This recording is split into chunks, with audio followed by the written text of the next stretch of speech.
Ma'am मेरा camera on. इसका camera on. Ma'am pass.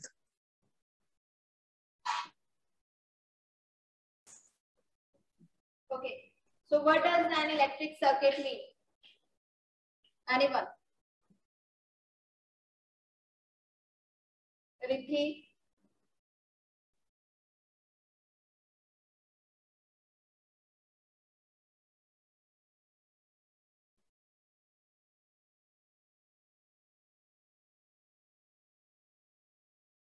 Nandini 117. Yes, ma'am. The conducting path through which an electric current flows is called electric जोर से बोलिए. circuit. The conducting path through which an electric current flow is called electric circuit. The conducting path through which an electric current can flow is called an electric circuit. Electric circuit क्या है? ये आपका जो भी circuit आपने अभी तक किए थे, देखिए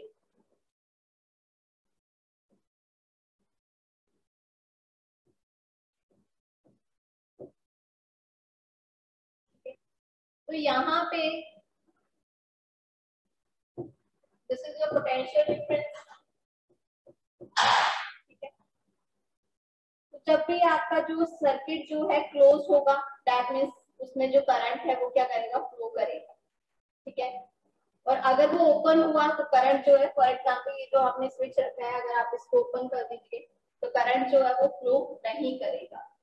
so the conducting path through which an electric current flow, वो पाथ जिससे आपका जो करंट है फ्लो करेगा उसे आप क्या कहेंगे, इलेक्ट्रिक सर्किट कहेंगे. ठीक है, next is define the unit of current.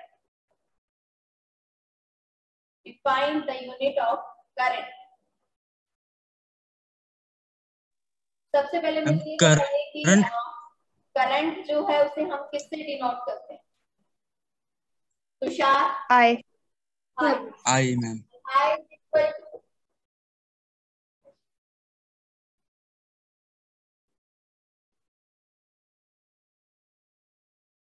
I is equal to ma'am V upon are.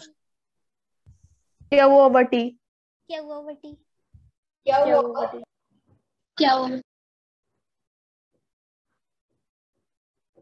where Q is charge.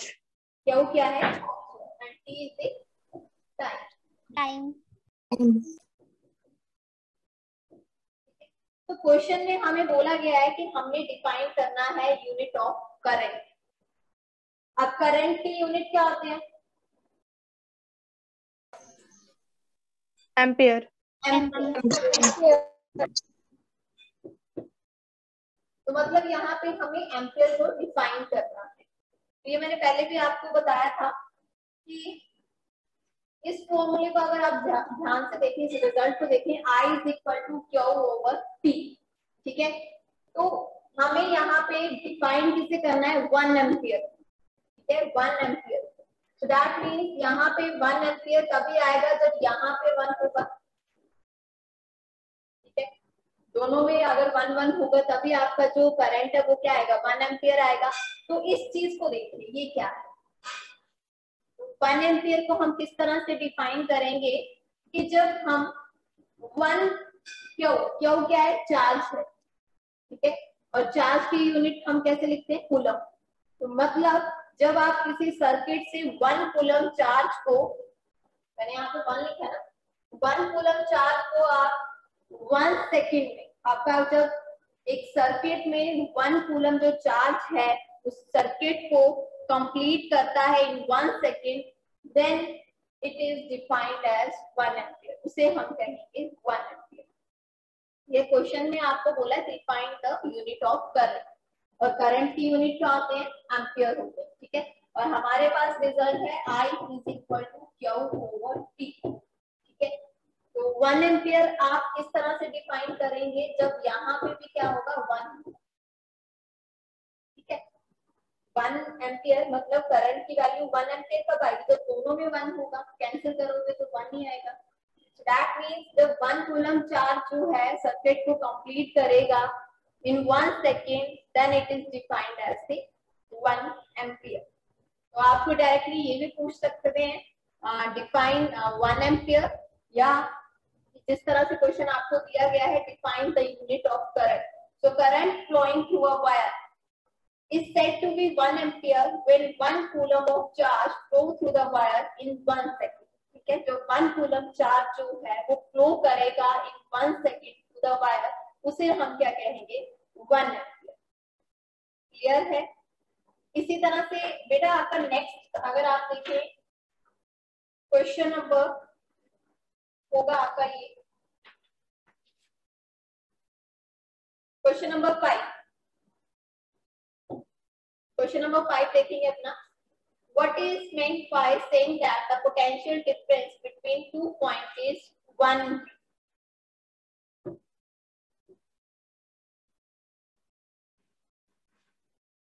Okay. This is the potential difference. V is the potential difference and V is equal to, बताइए यहाँ पे आपने on law नहीं बताना, potential difference बताना। V is equal to W over Q। W over Q। तो यहाँ पे भी ये कह रहे हैं कि अब आपने क्या बताना है कि जो 1 V इसे डिफाइन करना है, जैसे हमने पीछे 1 एम्पियर डिफाइन किया था, अब इसी तरह 1 V आपको डिफाइन करना है। तो ये भी आप ऐसे करेंगे, तो यहाँ पे दैट मीन्स 1 1। ठीक है, अब ये क्या है, this is work done, W is the work done and the unit of work is joule and this is the charge। क्या है, चार्ज है जिसकी यूनिट क्या है, कूलम। तो यहाँ पे आपने 1 वोल्ट को आप किस तरह से डिफाइन करेंगे, जब एक कूलम 1 कूलम चार्ज को एक वायर से फ्लो करने के लिए कितना वर्क लगेगा, 1 जूल, तब उसे हम क्या बोलेंगे, 1 V। ठीक है, क्वेश्चन में आपको बोला गया है what is meant by saying that the potential difference between 2 point is 1 volt. ठीक है, तो यहाँ पे 1 V को आप किस तरह से डिफाइन करेंगे, वो आप इस फॉर्मूले को देखिए। This is the work done and this is the charge. ठीक है, मतलब ये देखिए,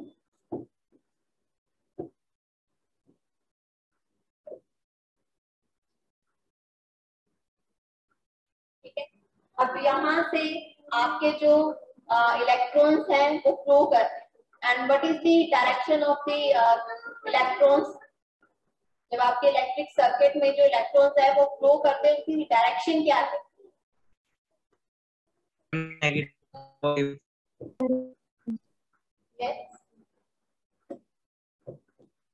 नेगेटिव टू पॉजिटिव। जो भी हमारे इलेक्ट्रॉन्स फ्लो करते हैं उनकी डायरेक्शन होती है negative to positive. And the direction of conventional current,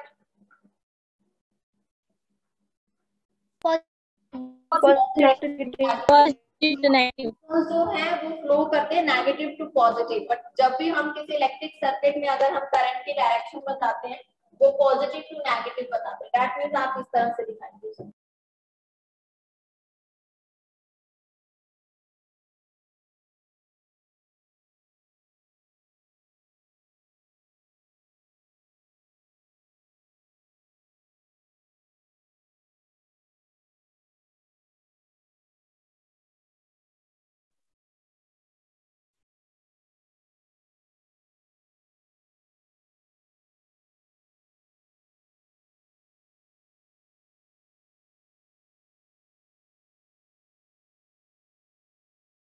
okay, तो हम यहाँ पे बात कर रहे थे कि 1 वोल्ट को हम किस तरह से डिफाइन करेंगे।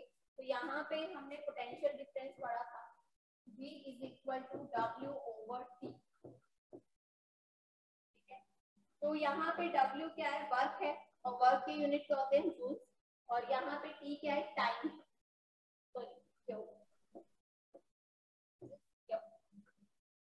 तो 1 वोल्ट को आप किस तरह से डिफाइन करेंगे, जब यहाँ पे भी दोनों में क्या लग जाएगा, 1 वोल्ट लग जाएगा।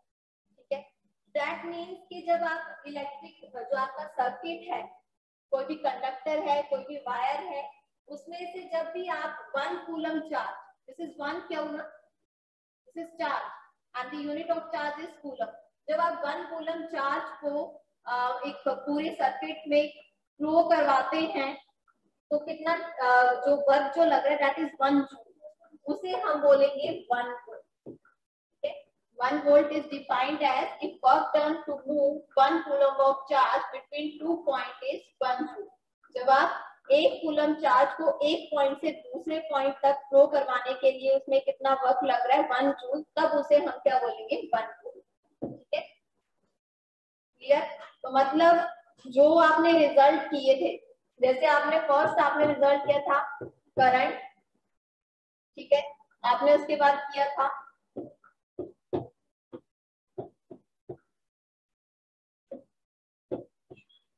ये दो रिजल्ट किए, और इन दोनों रिजल्ट से आपको क्वेश्चन यही आ सकता है डिफाइन 1 एम्पियर या डिफाइन 1 वोल्ट। तो इन चीजों को डिफाइन करने के लिए आप ये देखिए कि आप इन दोनों के साथ 1 लगा दीजिए। ठीक है, तो देख लीजिए this is the charge and this is the time, कि 1 कूलम चार्ज को एक पॉइंट से दूसरे पॉइंट फ्लो करवाने के लिए जब आपका टाइम जो लगेगा 1 सेकेंड, उसे हम क्या कहेंगे 1 एम्पियर कहेंगे। और 1 वोल्ट को डिफाइन करने के लिए आप क्या कहेंगे कि जब आप 1 कूलम चार्ज को एक पॉइंट से दूसरे पॉइंट तक फ्लो करवाने के लिए कितना वर्क कर रहे हैं 1 जूल, 1 W, दैट मींस कितना वर्क लग रहा है 1 जूल, तो उसे आप क्या कहेंगे 1 वोल्ट। ठीक है, क्लियर। तो नेक्स्ट आ जाइए क्वेश्चन नंबर 3 में, इंपॉर्टेंट क्वेश्चन।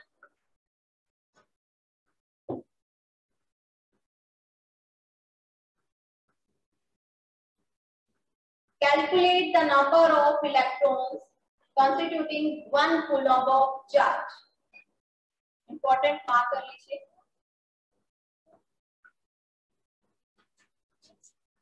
एक कूलम चार्ज में कितने इलेक्ट्रॉन्स हैं वो हमें यहाँ पे बताना है। ठीक है, तो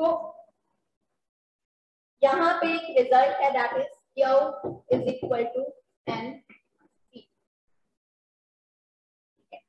तो नोट कर लीजिए।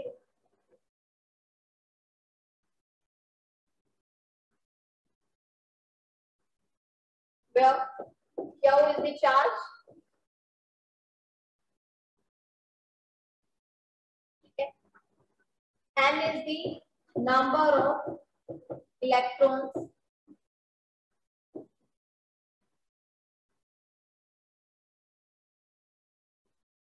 and E is charge on 1 electron।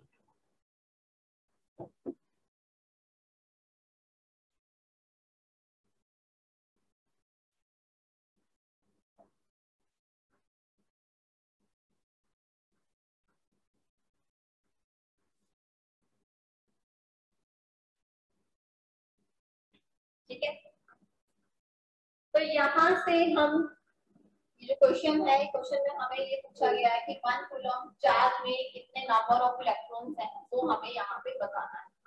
तो यहाँ से हम n निकाल सकते हैं, n is equal to Q over E। यहाँ से n की वैल्यू निकाली, E यहाँ आ गया। ओके, हमें क्या निकालना है, नंबर ऑफ इलेक्ट्रॉन्स निकालना है ना, तो n is equal to Q over E। Already question में आपको बोला गया है 1 कूलम ऑफ चार्ज, कि एक कूलम में कितने इलेक्ट्रॉन्स है वो हमें बताना है। तो क्यू की वैल्यू तो उन्होंने दी हुई है दैट इज 1। ओके, और E is the charge on 1 electron. एक इलेक्ट्रॉन में कितना चार्ज होता है 1.6 into 10 raised to power minus 0.6 multiplied minus 19 coulomb। 10 minus 10.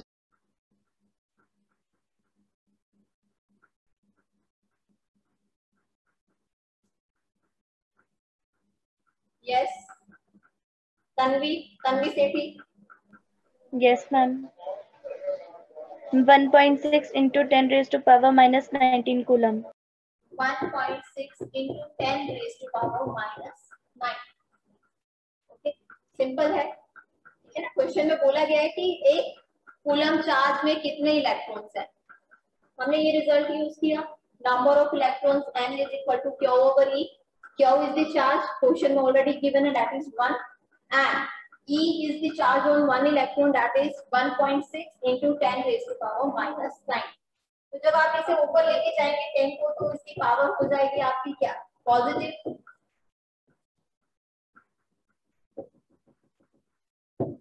1 into 10 raised to power 19, और यहाँ पे क्या आ जाएगा, ठीक है ना, ये तो पता है ना कि जब ये 10 ऊपर लेके गए इसकी पावर जो है -19 क्या होगी, पॉजिटिव होगी। ठीक है, आगे देखिए, नीचे 1.6 था, डेसिमल मैंने हटा दिया, तो मैंने यहाँ क्या लिख दिया 10 over 60। ठीक है, इसको कैंसिल करिए, 5 over 8। ठीक है, तो आप इसको करेंगे, ये आ जाएगा 0.625। ठीक है, डेसिमल जो है वो एक डिजिट के आगे लगाएंगे, ये बन जाएगा 6.25 into 10 raised to power 8। यहाँ पे मैंने एक जीरो कम कर, ठीक है ना, डेसिमल जो है वो एक डिजिट के आगे लगा। स्टैंडर्ड फॉर्म हमने 7th क्लास या 8th क्लास में हमने मैथमेटिक्स में की थी। ठीक है, तो सिंपल सी कैलकुलेशन थी, कैंसिल किया, डिवाइड किया, gate 6.25 into 10 raised to power 8। ठीक है, क्लियर है, इस रिजल्ट को याद रखेंगे बेटा। Q is the net charge, n is the number of electrons, and E is the charge on one electron। ठीक है, तो यहाँ से आपको सपोज करो अगर उन्होंने आपको Q की वैल्यू भी दी है, नंबर ऑफ इलेक्ट्रॉन्स, सॉरी अगर आपको नंबर ऑफ इलेक्ट्रॉन्स दिए हैं और E भी दिया है, तो यहाँ से आप Q भी निकाल सकते हैं। ठीक है,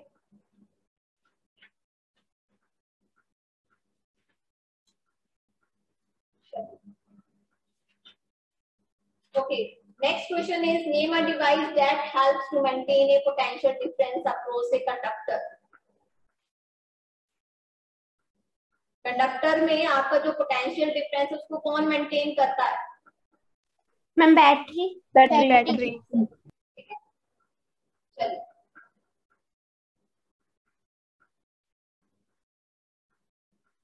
next, on what factor does the resistance of a conductor depend. ये क्वेश्चन मैंने कहा था बहुत इंपॉर्टेंट है। ठीक है, तो यहाँ पे अगर आप देखें आपका जो आंसर है उन्होंने डायरेक्टली बताया हुआ कि रेजिस्टेंस किसके ऊपर डिपेंड करती है, डायरेक्टली इन्होंने लिखा हुआ है 3। तो आप इसको थोड़ा आगे एक्सप्लेन भी कर सकते हैं, अगर ये आपको ज्यादा मार्क्स का आया तो इसको थोड़ा एक्सप्लेन करेंगे तीनों पॉइंट्स को। तो resistance of a conductor depend upon R is equal to rho n। This is the resistance is equal to rho length over A। तो मैंने आपको बताया था कि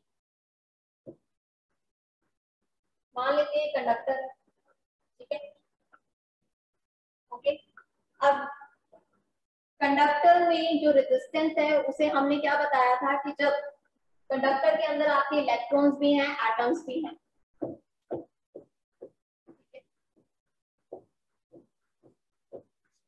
तो रेजिस्टेंस क्या बताया था कि जब ये इलेक्ट्रॉन्स जब फ्लो कर रहे हैं, ठीक है, कंडक्टर में आपके जब इलेक्ट्रॉन्स फ्लो कर रहे हैं तो कभी ये एटम से टकरा रहे हैं, कभी अपने आप से टकरा रहे हैं, दूसरे इलेक्ट्रॉन से टकरा रहे हैं।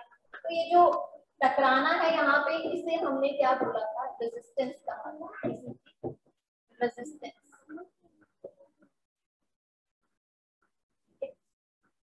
दैट मीन्स कि यहाँ पे जो इलेक्ट्रॉन जितना अगर यहाँ पे टकराएंगे उतनी ज्यादा क्या होगी, रेजिस्टेंस होगी। रेजिस्टेंस ज्यादा होगी, ऑब्वियसली देखो ना कि यहाँ पे जितने ज्यादा ये टकराएंगे उतनी देर से आप ये जो इलेक्ट्रॉन्स है आगे पहुंचेंगे, उतनी इनकी स्पीड कम हो जाएगी। स्पीड कम होगी तो दैट मीन्स इनका जो यहाँ पे जो करंट फ्लो हो रहा है वो भी कम हो जाएगा। ठीक है, तो क्वेश्चन में कहा गया है कि रेजिस्टेंस जो है वो कंडक्टर के कौन कौन फैक्टर, किस किस फैक्टर्स के ऊपर डिपेंड करती है। तो सबसे पहले हम यहाँ पे देखेंगे लेंथ, लेंथ के ऊपर डिपेंड करती है ऑब्वियसली। देखिए अगर आपका कंडक्टर, यहाँ पे मैंने लेंथ जो है वो एक में कम रखी है और एक में ज्यादा रखी है, ठीक है। अब जितनी ज्यादा लेंथ होगी ऑब्वियसली उतना ज्यादा यहाँ पे इलेक्ट्रॉन्स टकराएंगे, यहाँ पे ज्यादा टकरा रहे हैं, कभी इधर कभी इधर कभी इधर। और अगर लेंथ कम है तो इलेक्ट्रॉन्स यहाँ पे जो टकराएंगे वो कम होंगे, क्योंकि रेजिस्टेंस जो होगी वो कम होगी, लेंथ के ऊपर डिपेंड कर रही है ना। मैंने एग्जांपल भी दिया था कि आपका जो रोड है अगर वो जितना लंबा हुआ उतनी ज्यादा ट्रैफिक होगी, ठीक है, समझ आ रही बात। अगर आपकी यहाँ पे लेंथ जो है इस कंडक्टर की जितनी ज्यादा है उतने ज्यादा यहाँ पे इलेक्ट्रॉन जो है वो टकराएंगे, कभी इधर जा रहे हैं कभी इधर जा रहे हैं कभी इधर जा रहे हैं। अगर कम होगी तो ऑब्वियसली टकराना भी कम होगा, ठीक है। तो मतलब यहाँ पे कि अगर आपकी लेंथ ज्यादा है तो रेजिस्टेंस भी क्या है, ज्यादा होगी, ठीक है। जितना लंबा आपका कंडक्टर होगा उसकी लेंथ जितनी लंबी होगी उतनी ज्यादा क्या होगी, रेजिस्टेंस होगी। तो यहाँ पे रेजिस्टेंस किसके ऊपर डिपेंड कर रही है, लेंथ के ऊपर डिपेंड कर रही है। अगर लेंथ ज्यादा हुई तो रेजिस्टेंस भी ज्यादा होगी, लेंथ कम होगी कंडक्टर की तो रेजिस्टेंस भी कम होगी। Resistance is directly proportional to the length of the conductor. Directly proportional means कि अगर एक वैल्यू इंक्रीज कर रही है तो दूसरी भी इंक्रीज करेगी, अगर एक डिक्रीज कर रही है तो दूसरी भी डिक्रीज करेगी।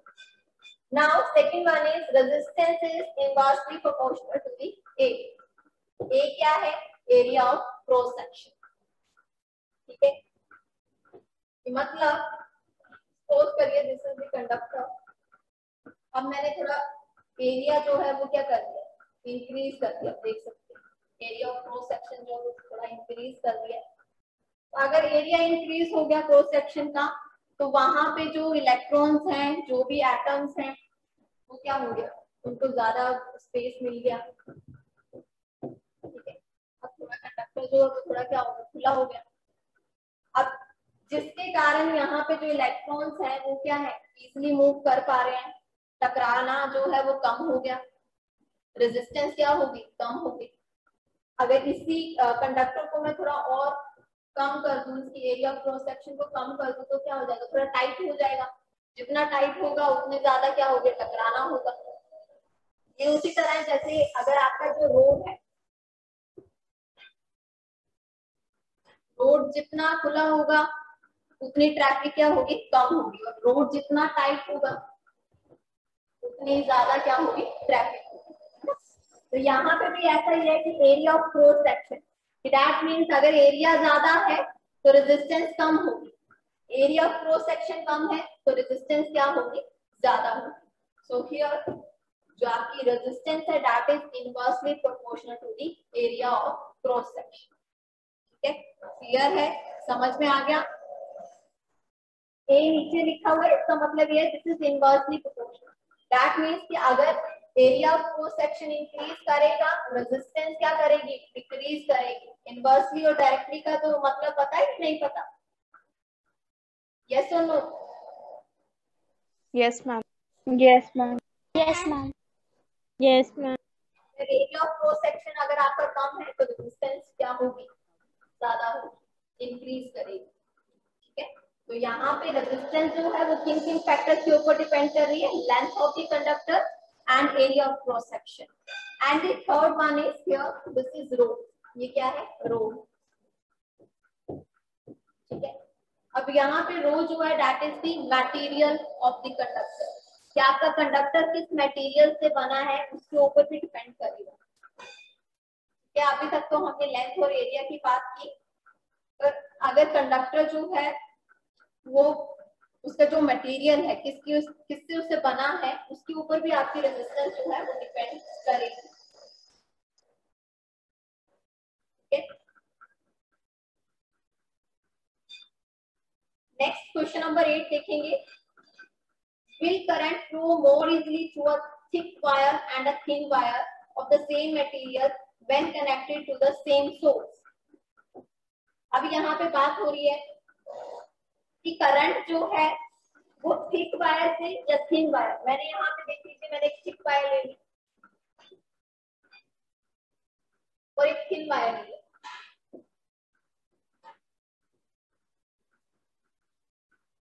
करंट इन दोनों में से किससे इजीली फ्लो करेगा? इन दोनों में करंट जो है किसमें इजीली फ्लो करेगा? Thick wire. thick wire. पहले रेजिस्टेंस की बात करते हैं। मैंने अभी जैसे बताया था यहाँ पे एरिया ऑफ क्रॉस सेक्शन ज्यादा है, यहाँ पे एरिया ऑफ क्रॉस सेक्शन क्या है? कम है। यहाँ पे एरिया ऑफ क्रॉस सेक्शन ज्यादा है जिसका मतलब यहाँ पे रेजिस्टेंस क्या होगी? कम होगी। मैंने बताया था कि resistance is inversely proportional to the area of cross section. अगर एरिया ऑफ क्रॉस सेक्शन ज्यादा है रेजिस्टेंस क्या होगी? कम होगी। और जहाँ पे एरिया ऑफ क्रॉस सेक्शन कम है वहां पे आपकी रेजिस्टेंस क्या होगी? ज्यादा होगी। और रेजिस्टेंस क्या है? रेजिस्टेंस जो है वो करंट को क्या करता है? अपोज करता है। दैट मींस आपकी रेजिस्टेंस जितनी ज्यादा होगी करंट उतना कम होगा, रेजिस्टेंस जितनी कम होगी करंट उतना ज्यादा होगा। तो यहाँ पे अगर रेजिस्टेंस कम है तो करंट क्या होगा? ज्यादा होगा। और यहाँ पे करंट क्या होगा? कम होगा। तो करंट कहाँ से इजीली फ्लो करेगा? यहाँ से इजीली फ्लो करेगा। क्लियर? ये क्या है? ठीक है। यहाँ पे एरिया ऑफ क्रॉस सेक्शन क्या है? ज्यादा है, जिसकी वजह से यहाँ पे रेजिस्टेंस क्या है? कम है। रेजिस्टेंस कम है तो आपका करंट क्या होगा? ज्यादा होगा। बिकॉज रेजिस्टेंस क्या है? It is the that property of the current which oppose the it is the property of the conductor which oppose the current. जो करंट को क्या करता है? अपोज करता है। क्लियर? क्वेश्चन देखिए, जो यहाँ पे क्वेश्चन जो पूछा गया है ये अभी पीछे जो कंसेप्ट मैंने अभी पढ़ाया रेजिस्टेंस किसके ऊपर डिपेंड करती है वही है, वही क्वेश्चन है। ठीक है, ओके। आगे देखिए, लेट द रेजिस्टेंस, ये भी बहुत सिंपल है। Let the resistance of an electrical component remain constant while the potential difference across the two ends of the component decreases to the half of its former value. What change will occur in the current through it? बोल रहे हैं कि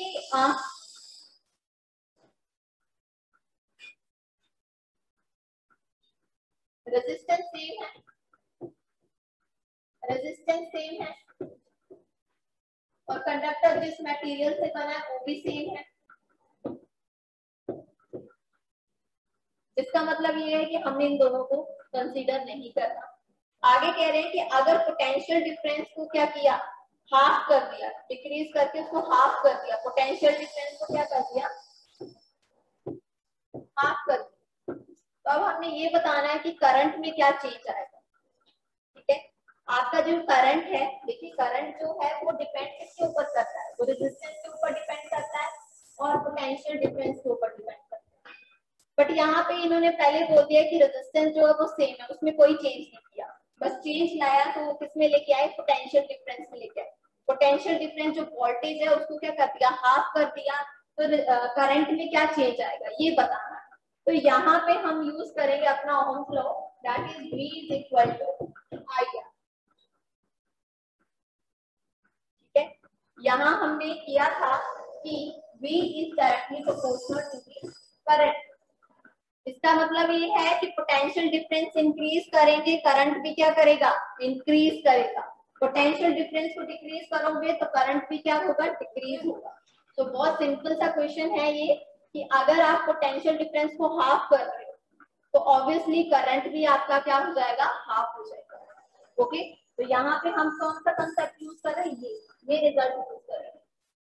ठीक है, if potential difference across the two ends of the component decrease to half, the current also decreases to half because potential difference is directly proportional to the current। जो current है वो directly proportional है किसके? potential difference के। या अगर एक increase कर रहा है तो दूसरा भी increase करेगा, अगर एक decrease होगा तो दूसरा भी decrease होगा। ठीक है, क्लियर है? Yes, ma'am. Okay, next question, ये भी हमने लास्ट टाइम किया था, last to last. coils of electric toaster and electric irons made of an alloy rather than a pure metal. या आपके जो इलेक्ट्रिक टोस्टर है, इलेक्ट्रिक आयरन है, इसमें हम जो यूज कर रहे हैं मटेरियल वो अलॉय का ही क्यों कर रहे हैं? कोई बताना चाहेगा मुझे?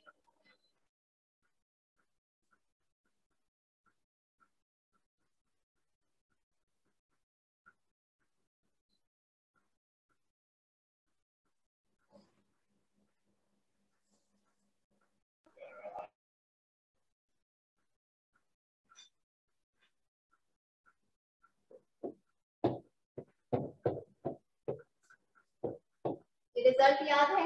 H is equal to I square RT. इसको क्या इस रिजल्ट को हम कुछ और भी कहते हैं? भूल गए? Joule's law of heat. Joule's law of heat. ठीक है? तो यहाँ पे देखिए किसके ऊपर डिपेंड कर रहा है? R के ऊपर डिपेंड कर रहा है, रेजिस्टेंस के ऊपर डिपेंड कर रहा है। तो रेजिस्टेंस मींस हीटिंग इफेक्ट ज्यादा तभी होगा जब रेजिस्टेंस भी ज्यादा होगी, और रेजिस्टेंस कब ज्यादा होगी? जब रेजिस्टिविटी ज्यादा होगी। अब रेजिस्टिविटी कैसे ज्यादा होगी? आपको एक मैंने चार्ट दिखाया था,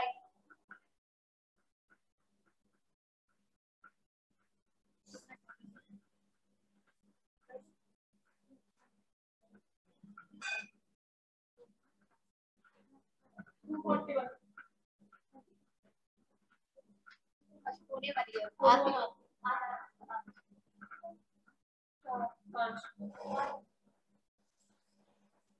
एक चार्ट मैंने आपको दिखाया था, आपकी बुक में होगा। Yes, ma'am. Yes. इसमें आपके मेटल अलॉय की रेजिस्टिविटी बताई है। Page number 207. 207.